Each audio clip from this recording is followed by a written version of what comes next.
خاصیت شروا شیوه بستن رویمال را نشان می دهد. جزء از لباس ملی زنان تاجیک را که پسر جهادیش قبول نداشت. از مادر می خواست به جای آن حجاب بپوشد. مادر راضی نمی شد. بسیار دوست می‌دارم لباسی تاجیک کرته چکن دوست می‌دارم چون که مادر من تا پیران سالگی کرته چکن می‌پوشیدم. امو حسابی و مادرم همین چیز دل ماده موندگی بود برای ما همه وقت من ندیدم یگان وقت ما به باشم به گناه و بشوری تاجیکی به چیزای نقرگی به کرته چکن کم میشوم خیلی ما وقتش ناز می‌دیدم. نه تنها پوشیدن بلکه دختن پیراهن‌های ملی را دوست می‌دارد. از بس که جای کار نمی‌کند در خانه سوزنی و پیراهن می‌دوزد. محبتش به لباس‌های ملی سبب شد خاصیت شروا را همچون مدل برای ترغیب پیراهن‌های ملی انتخاب کنند. فرما چکن تا بپوشو بیا گفته بودن. بعد من خیلی خانه سر لباس تاجیکی من بسیار دارم. کرتاهای تاجیکی که بازی کمپیرک‌های ما می‌پوشن خیلی بسیار دارم اومده.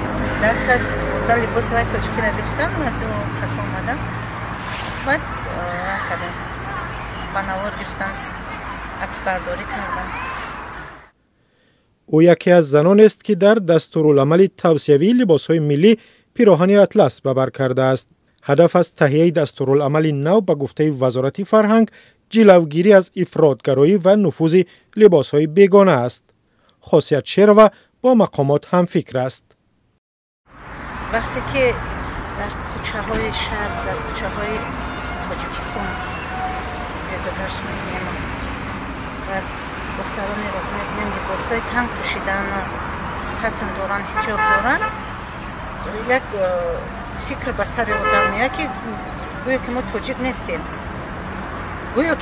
نیستیم چون که این لباس حجاب سطر این لباس‌های هستن که از مردم ما بیگانه است. این یک بیگانه پرستی است.